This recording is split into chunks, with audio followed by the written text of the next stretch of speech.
ప్రియ సోదరీ సోదరులారా, గత పాఠంలో పెర్గము సంఘాన్ని గురించి చెప్పుకున్నాము గదూ. సైతాను సింహాసనమున్న చోట పెర్గము సంఘము నివాసమున్నది. ప్రకటన 2:13 సైతాను కాపురమున్న ఆ స్థలములో అంతిప అనే వ్యక్తి ఉండేవాడు. అతడు నా సాక్షి, నా విశ్వాసి. అంతిప మీ మధ్యను చంపబడ్డాడు. ఆ రోజుల్లో నీవు నా నామమును గట్టిగా చేపట్టావు. నా యందలి విశ్వాసమును నీవు విసర్జించలేదు. ఇదంతా నాకు తెలుసు అంటున్నాడు ప్రభువు. ఆయనకు ప్రతి సంగతి తెలుసు. సైతాను సింహాసన స్థలమది. అక్కడ ఆస్పత్రులున్నాయి, ఔషధాలున్నాయి. స్వస్థతకు అతీత విధానాలను ప్రయోగించేవారు కూడా ఉన్నారు. సైతాను అంతా నకిలీ ఆధ్యాత్మికాన్ని ప్రయోగిస్తాడు. బాగైన వారిని గురించి ఎక్కువ చెప్తాడు, బాగుకాని వారి ఊసే ఎత్తడు. క్రీస్తు శకం 314 సంవత్సరం నుండి 590 సంవత్సరం వరకు సంఘ స్థితికి పెర్గము అద్దం పడుతుంది. యేసుక్రీస్తు దేవత్వాన్ని ఒప్పుకొనని ఏరియన్ సిద్ధాంతమొకటి వచ్చింది. అప్పుడు అతనేషియస్ అనే గొప్ప భక్తుణ్ణి దేవుడు లేపాడు. అతడు ఉత్తరాఫ్రికా ప్రాంతీయుడు. క్రీస్తు శకం 325లో నైసియా సమాలోచన సభ ఏర్పాటైంది. ఏరియను సిద్ధాంతాన్ని ఈ సభ ఖండించింది. ఆ తరువాత అగస్టిన్ అనే మరో భక్తుణ్ణి దేవుడు లేపాడు. అతని కాలంలో పెలిగియన్ సిద్ధాంతం వచ్చింది. అంటే పాపమనేది పుట్టుకతో వస్తుందని వీరు నమ్మరు. మానవ స్వభావం మంచిదే అంటారు. కృపను వీరు గుర్తించరు. ఈ తప్పుడు సిద్ధాంతాలను విశ్వాసులు ధైర్యంగా ఎదుర్కొన్నారు. పవిత్ర విశ్వాసాన్ని కాపాడుకున్నారు. మీరు మీ విశ్వాసాన్ని విసర్జించిన వారు కారు అని ప్రభువు వారిని అభినందించాడు. ఆ రోజుల్లో అంతిప హతసాక్షి అయ్యాడు. అయితే పెర్గము సంఘములో 2 తప్పిదములున్నాయి: బిలాము బోధ, నికొలాయితుల బోధ. ఈ 2 దుర్బోధలు పెర్గములో ఉన్నాయి. ఇక్కడ సూచించబడిన బిలాము బోధ వివాహానికి సంబంధించింది. మిశ్రమ వివాహాలను ప్రోత్సహించే బోధ బిలాము బోధ. ఈ సాంకర్యం వల్ల ఇశ్రాయేలులోకి విగ్రహారాధన, జారత్వం చోటు చేసుకున్నాయి. ఈ విధంగా సంఘంలోకి అన్య సాంప్రదాయాలు ప్రవేశించాయి. మరి నికొలాయితుల సిద్ధాంతమేమిటి? ఎఫెసు సంఘం నికొలాయితుల బోధను ఖండించింది, ద్వేషించింది. కాని పెర్గము సంఘం వారిని సహించింది, రాజీ పడింది. నికొలాయితులకు అధికార వాంఛ ఎక్కువ. నికాలస్ అనేవాడు ప్రారంభించిన గ్నోస్తిక వేదాంత ధోరణి వీరిది.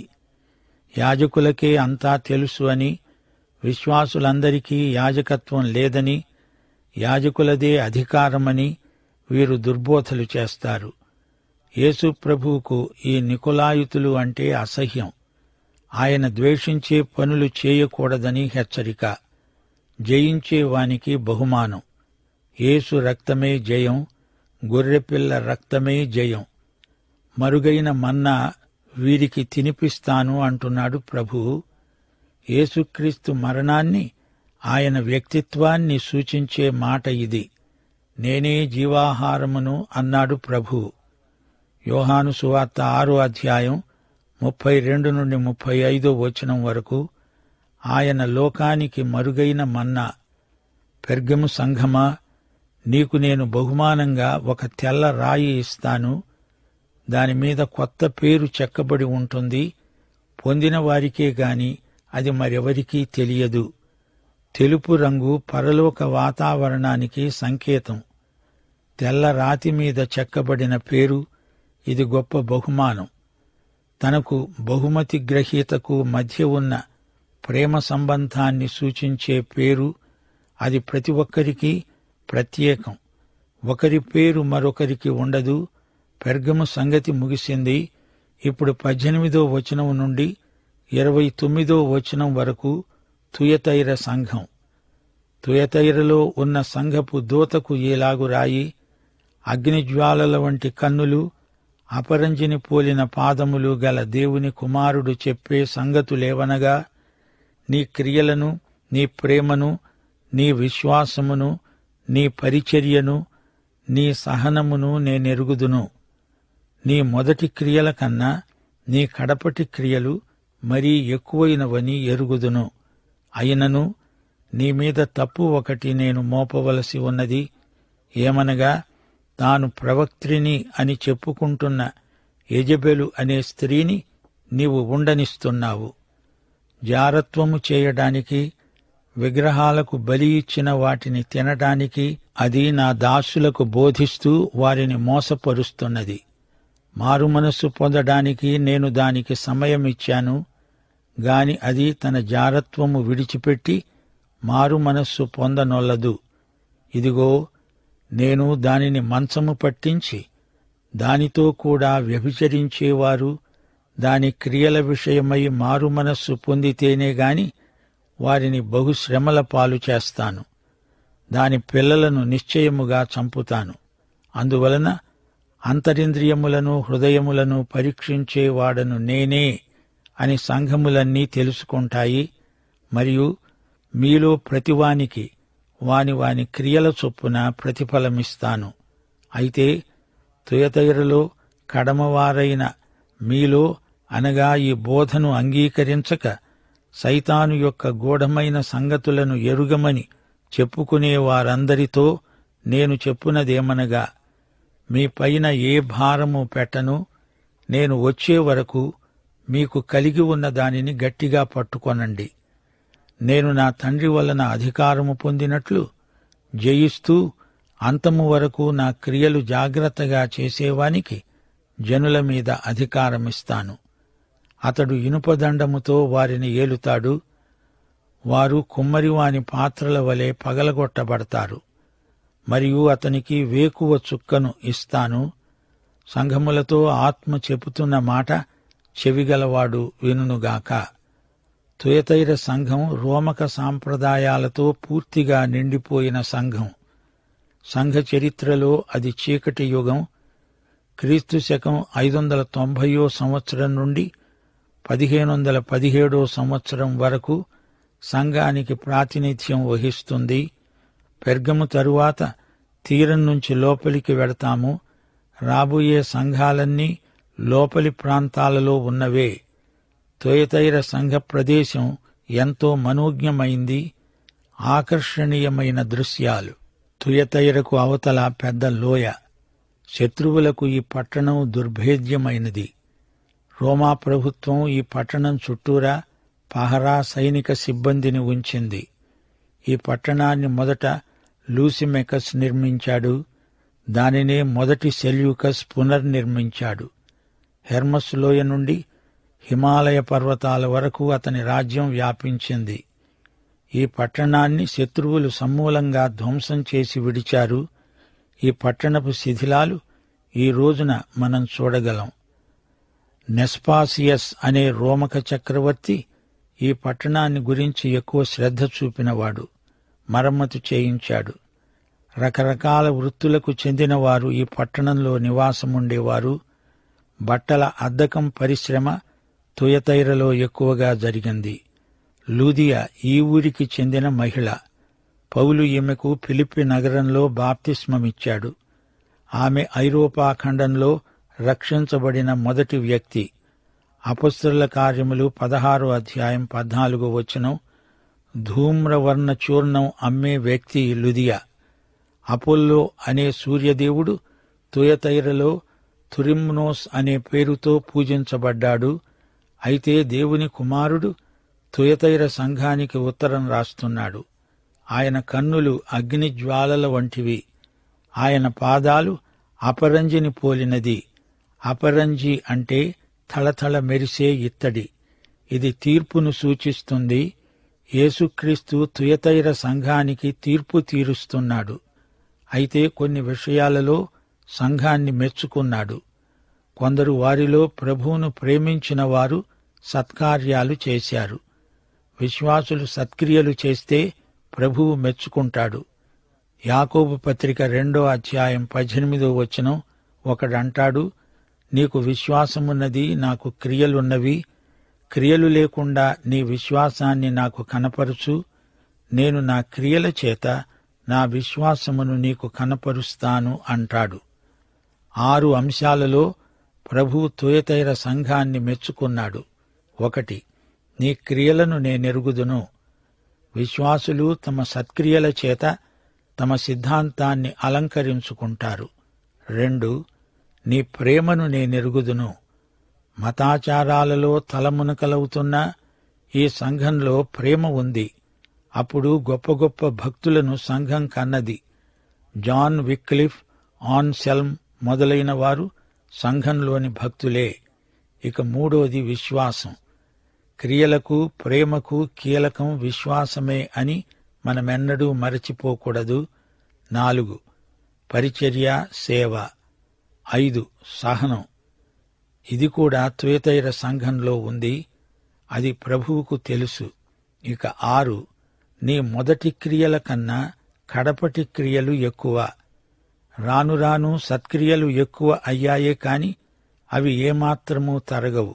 ఈ 6 సద్గుణాలను వారిలో పండించినవాడు పరిశుద్ధాత్మ. ఇన్ని ఉన్నా నీలో తప్పిదం ఒకటి ఉంది. నేను నీ మీద నేరారోపణ చేయవలసి వచ్చింది. నీవు యెజెబెలు అనే స్త్రీని ఉండనిస్తున్నావు. తాను ప్రవక్త్రిని అని ఆమె చెప్పుకుంటున్నది. నా సేవకులను వ్యభిచారానికి, జారత్వానికి మరులు గొలుపుతున్నది. విగ్రహ నైవేద్యాలను వారి చేత తినిపిస్తున్నది.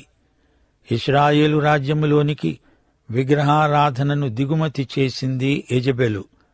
అహాబు భార్యలాంటి మరో స్త్రీ, మరో యెజెబెలు వీరి పాలిట దాపురించింది.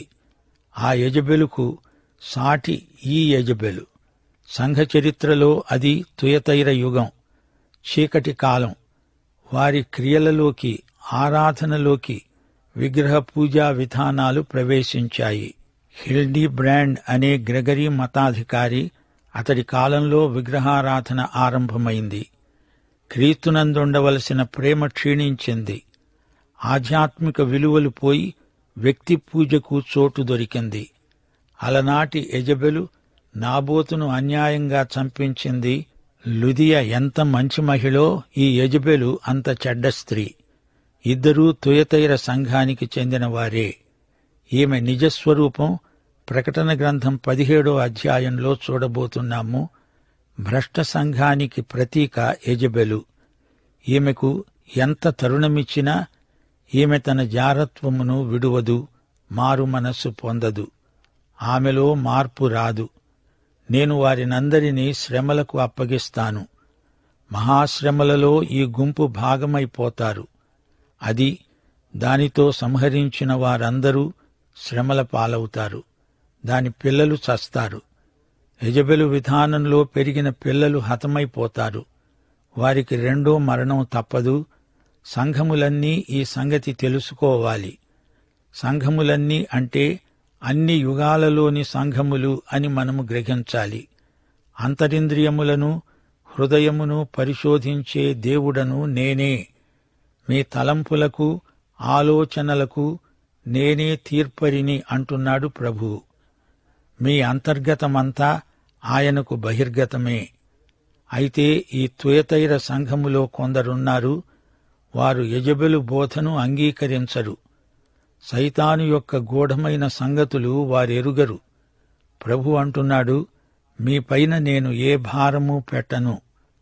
తుయతైర సంఘం అట్టే కాలం నిలిచి ఉండలేదు. శత్రువుల చేతిలో అది ధ్వంసమైపోయింది. సైతాను గూఢమైన సంగతులు అంటే అదొక గుంపు. వారు సర్పరాజును పూజిస్తారు. వారికి ఒఫీయులు అని పేరు.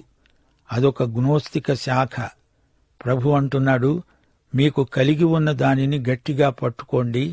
నేను వచ్చి నిన్ను తీసుకువెడతాను. అంతము వరకు నమ్మకంగా ఉండు. అంతము వరకు నా క్రియలు జాగ్రత్తగా చేస్తూ ఉండు. సైతాను క్రియల జోలికి పోవద్దు. దేవుని క్రియలు పరిశుద్ధాత్మ శక్తితో మాత్రమే చేయగలం. జనులపై నీకు అధికారమిస్తాను అంటున్నాడు ప్రభువు. 1 కొరింథీ 6వ అధ్యాయం 2వ వచనంలో పౌలు ఇదే మాట అంటున్నాడు. పరిశుద్ధులు లోకమునకు తీర్పు తీరుస్తారని మీరెరుగరా? విశ్వాసులు వెయ్యేండ్ల పాలనలో ప్రభువుతో కూడా ఏలుతారు. వ్యతిరేకించే వారి బ్రతుకులు కుండలు బద్దలైనట్లే అయిపోతాయి. ఆయన ఇనుప దండముతో పరిపాలిస్తాడు. కీర్తనలు 2:9. ఇనుప దండముతో నీవు వారిని నలగగొడతావు. కుండను పగలగొట్టినట్లు వారిని ముక్కచెక్కలుగా పగలగొడతావు. ఇది 1000 ఏండ్ల పరిపాలనను గూర్చిన ప్రవచనం. 28 అతనికి వేకువ చుక్కనిస్తాను. ప్రకటన గ్రంథం 22:16.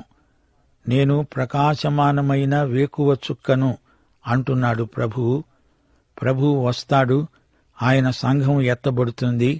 ఇది సంఘము యొక్క శుభప్రద నిరీక్షణ. తీతుపత్రిక 2:13 ఏమంటోంది? మహాదేవుడు మన రక్షకుడు అయిన యేసుక్రీస్తు మహిమ యొక్క ప్రత్యక్షత కొరకు ఎదురుచూస్తూ ఈ లోకములో స్వస్థబుద్ధితో, నీతితో, భక్తితో బ్రతుకుతూ ఉండాలని మనకు దేవుని కృప బోధిస్తున్నది. చెవిగలవాడు ఆత్మ సంఘములతో చెబుతున్నది వింటాడు. దేవుని పిల్లలు వింటారు, యెజెబెలు పిల్లలు వినరు. పెర్గము సంఘం బిలాము బోధను సహించి రాజీ పడ్డారు. తుయతైర సంఘం యెజెబెలు విధానాలతో రాజీ పడింది. రాజీ మనస్తత్వం ప్రభు యొక్క తీర్పునకు గురికాక తప్పదు. విగ్రహారాధనతో, అవినీతితో రాజీ పడితే ప్రభు సహించలేడు. తుయతైర సంఘాన్ని ప్రభు హెచ్చరిస్తూ అన్నాడు, నేను త్వరలో వస్తాను. నీకున్నదేదో ఆ మంచితనాన్ని పోగొట్టుకోవద్దు. అంతము వరకు నేను నీకు అప్పగించిన నా క్రియలు నీవు చెయ్యాలి. జనులపై నీకు అధికారమిస్తాను. స్త్రీలలో యెజెబెలు లాంటి వారిని అంగీకరించవద్దు. లుదియ లాంటి వారిని సేవకు అంగీకరించు అంటూ ప్రభు తుయతైర సంఘాన్ని ధైర్యపరుస్తూ సైతాను గూఢమైన సంగతుల జోలికి పోవద్దు అని కూడా హితవు చెప్పాడు. జయించేవారిదే అధికారం. యేసు ప్రభు ఈ లోకంలో విశ్వాసాన్ని గురించి మాట్లాడాడు. పరలోకంలో విశ్వాసం అనే మాటకు బదులు విజయం అంటున్నాడు. 1 యోహాను 5:4 లోకమును జయించే విజయం మన విశ్వాసమే. విశ్వాసమంటే విజయమే అంటున్నాడు దేవుడు. హృదయమును అంతరింద్రియములను పరీక్షించే దేవుడు ప్రతివానికి వాని క్రియల చొప్పున ప్రతిఫలమిస్తాడు. యెజెబెలు బోధను వినవద్దు. వేకువ చుక్కను చూడండి. అది ప్రభువు సంఘాన్ని తీసుకుపోయే సూచన. ఆ తరువాత నీతి సూర్యోదయం. అది ప్రభువు వచ్చి రాజ్యం స్థాపించే సమయం. ప్రభు అయిన యేసుక్రీస్తు వారి కృప, తండ్రి అయిన దేవుని ప్రేమ, పరిశుద్ధాత్మ యొక్క అన్యోన్య సహవాసము మనకందరికీ నిత్యత్వము పర్యంతము తోడై ఉండునుగాక. ఆమేన్.